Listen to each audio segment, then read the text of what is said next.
경우는 이미 10년도 더 이전에 이미 예전에 이혼을 이미 하셨어요. 이혼을 하실 때 자기 배우자한테 갖고 있는 재산, 얼마 안 되는 재산이긴 했지만 전부 다 줘버리셨어요. 나는 이제 새로 계속 돈 벌면 되니까 당신 이혼해서 먹고 살라고 그 재산 다 주고 빈털터리가 돼서 이혼했던 분이에요. 이분이 새 출발을 해서 이제 그 일을 하고 직장 생활을 하고 계셨는데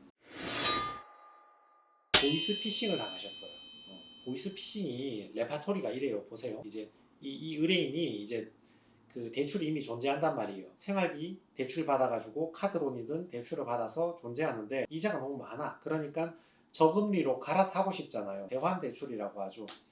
더 이자가 싼 데로 갈아타고 싶다고. 그러니까 자기가 찾아보고 이제 전화를 해보시는 거죠. 아, 거기 혹시 뭐 저금리 뭐 광고 보고 전화 드렸는데 금리를 혹시 낮출 수 있습니까? 뭐 이렇게 얘기하는데 보이스피싱 회사에서 그 전화번호 DB를 입수하는 거예요. 채무자들은 금리를 낮추기 위해서 여기저기 전화해서 갈아탈 수 있냐고 물어보는데 보이스피싱 업체들이 범죄 조직이 그 전화번호를 다 입수를 하는 거죠. 여러분들이 인터넷에서 보고 전화했던 업체가 처음부터 보이스피싱이 DB 따려고 만들어 놓은 가짜 사이트일 수도 있고 또는 제대로 된 업체에 전화했는데 그 개인정보가 어떤 방식으로 유출됐을 수도 있고 여러 가지 경우가 있는데 아무튼 보이스피싱 업체가 이런 식으로 개인의 정보를 입수를 한다고요. 그리고는 보이스피싱 업체가 그 채무자한테 다시 전화를 하는 거죠. 딱 걸어서 예 선생님 이 카카오뱅크로 금리 3% 초저금리로 신용대출을 갈아타실 수 있다. 갈아타실 수 있는데 문제는 선생님이 국민은행에 빌린 돈이 650만 원 있지 않느냐. 근데 그걸 갚아야 된다. 그걸 갚아서 신용도를 조금 높여야지 우리 카카오뱅크로 갈아타실 수 있습니다. 금리가 3%로 제가 카카오뱅크에 중개를 해가지고 제가 금리 낮게 갈아타게 해드릴게요. 변제를 하셔야지 되니까 제가 직원을 한 명 보낼 테니까 우리 직원한테 650만 원 그 돈을 전달해 주시기 바랍니다. 변제를 해야 됩니다. 이렇게 설명을 하는 거죠. 여기에서 기술적으로 뛰어난 조직들은 그 채무자가 스마트폰 있잖아요. 거기에 선생님 근데 이거 대환 대출 하려면 그거 눌러가지고 프로그램 설치해야 돼요. 그래야 이게 이제 보안도 되고 이제 대출을 받을 수 있거든요. 해서 누르는 순간 사기 앱이 깔리는 거죠. 그 앱이 깔리면 그 모바일로 네이버에서 검색하면 우리은행, 국민은행, 경찰청, 검찰청 실제로 번호가 다 뜹니다. 근데 누르면 실제 우리은행에 전화가 연결되는 게 아니고 내 눈으로 보기에는 우리은행 전화번호가 맞는데 누르면 보이스피싱 업체로 전달이 되는 거죠. 여기 뭐 카카오뱅크 중개업체 맞습니다. 이런 식으로 전화를 낚아채는 거죠. 그 사기 앱을 이용해서. 그래서 이분이 집에 있는데 실제로 20대 그 젊은 여성이 온 거예요. 와서 이제 받으러 왔다 얘기하니까 그 650만 원 준 거지.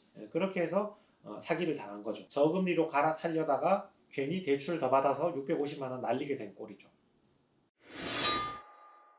보이스피싱이 이미 사기를 성공했잖아요. 650만 원. 그러면 한 번 더 뽑아 먹습니다. 이 사람 잘 속네. 속일만 하네. 한 번 더 뽑아 먹어. 이 사건 같은 경우는 그 보이스피싱 업체에서 그 채무자한테 다시 전화를 걸었죠. 선생님.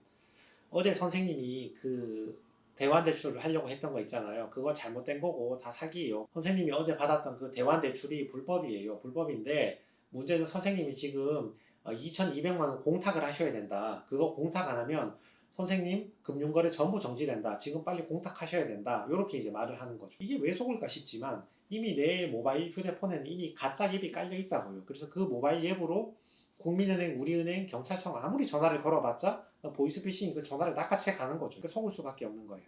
그리고 또 20대의 청년이 이 집으로 찾아옵니다. 그거 받으려고. 그러면 이 선생님께서 또 그 2,200만 원을 추가 대출을 받아서 들고 있다가 그 사람한테 줘버린 거죠. 그러면 20대 청년이 그걸 가지고 가버리는 거죠. 그래서 이 사람은 금리 약간 낮춰서 갈아타려다가 사기를 2번 당하고 3천만 원 가까운 돈을 다 순식간에 며칠 사이에 다 잃어버리게 된 그런 결과가 됐죠.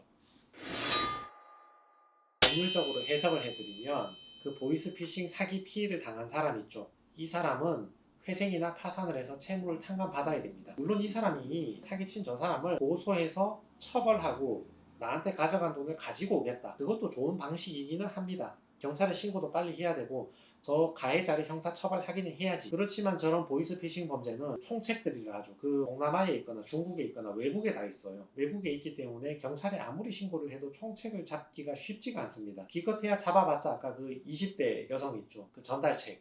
그런 밑에 있는 잔챙이들만 잡히지 총책이 잡히지가 않아요. 그러니까 이 사람이 잡힐지 안 잡힐지도 모르고 이미 내 돈은 다 빠져나가고 오는데 해외로 언제 돌아올지 말지도 모르는 그 돈을 기다리면서 수천만 원, 1억에 대한 채무를 끌어안고 고통스럽게 사는 것보다는 저거 찾아오는 건 그건 그 문제고, 일단 내가 먼저 채무를 탕감받아야 됩니다. 일단 내가 살아야지. 그래서 내가 탕감받는 게 먼저 중요한 거죠.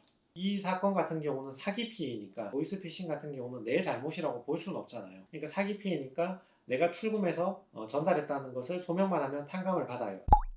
단 현금 출금해서 갖다 줬잖아요. 요거는 법원에 설명을 잘 해줘야 됩니다. 설명이 잘못돼 버리면 현금 출금해서 내가 어디 숨긴 사람 같잖아. 법원에서는 의심할 거 아니에요. 저 사람이 계좌 내역을 보니까 2,200만 원을 한 달에 갑자기 출금을 해서 현금으로 이체한 것도 아니고, 이상하잖아요. 보통 요즘은 2,200만 원이면 이체를 하지 누가 현금으로 출금을 합니까 그거를. 이거 뭐야, 어디 숨겨놓고 지금 빚만 탕감해달라 하는 거 아니야? 2,200만 원 어디 빼돌린 거 아니야? 법원은 이렇게 의심을 할 수 있다고요. 그러니까 내가 사기 피해 당했다는 사실을 잘 설명을 해야지 법원에서도 아, 숨긴 게 아니고 피해자가 맞기는 하네, 이렇게 생각하면서 탕감을 해준다, 이런 뜻입니다. 그래서 이분 같은 경우는 22년 6월 22일에 접수해서 22년 8월 22일에 어떻게 우연히도 딱 2달 만에 이제 개시 결정이, 2달 하루 만에 개시 결정이 났네요. 잘 됐죠. 그래서 이분은 제가 처음 신청할 때는 돈이 없어서 주거지가 일정하지 않았어요. 그래서 이게 무상거주로 들어가면, 무상거주도 부모나 딱 친척이나 딱 특정된 곳에 무상거주를 하면 빨리 통과가 되는데, 왔다 갔다 하는 무상거주는 법원에서 계속 의심하고 물어보거든요. 그래서 재판이 생각보다 오래 걸리지 않을까 걱정을 했었는데 생각보다 빨리 통과가 됐습니다. 2달 만에 개시 결정 받았죠. 하나 문제 더 있죠. 아까 그 20대 전달책, 얘가 더 골때요. 얘가 더 힘들어요. 사실 보면 이제 주로 어떤 사람들이 전달책을 하냐 하면 그 20대 애들이 있죠. 사회 초년생들, 아무것도 모르는 애들, 19살, 22살 이런 애들, 아무것도 모르는데 집안 형편이 궁하니까 당장 아르바이트는 해야 돼. 그러면 이제 모바일이나 이런 데 이제 알바를 구한다고요. 물건 전달하고 용돈 버실 분, 심부름하고 용돈 버실 분, 이렇게 한다고요.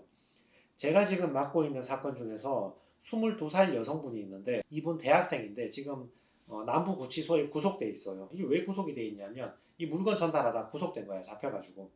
그분은 모바일에서 휴대폰으로 이거 눌러보고 물건 전달해주면 용돈벌이 할 수 있다, 그 말 듣고 가서 6일 동안 일을 했어요. 6일 동안 일을 했는데 자기가 전달했던 게 현금이었던 거지. 그 전달책은 지가 뭘 하는지도 모르고 그 물건 전달하고 앉아 있는 거예요. 그 6일째 이제 그 피해자가 의심스러워서 경찰에 신고해서 이분이 현장에서 현행범으로 체포돼서 바로 가서 구속됐습니다. 잡혀갔죠.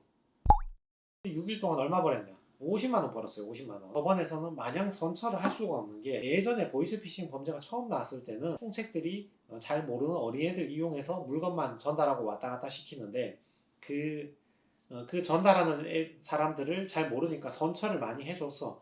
근데 그러니까 보이스피싱 범죄가 근절이 안 되는 거예요. 이 사회에서 빨리 없어져야 되는데 근절이 안 되고 계속 범죄가 기승을 부리니까 이제 단순 전달도 점점 더 법원에서도 강하게 처벌하는 거예요. 처벌을 안 하면 근절이 안 되니까, 그냥 몰랐다고 봐주려니까 근절이 안 되니까.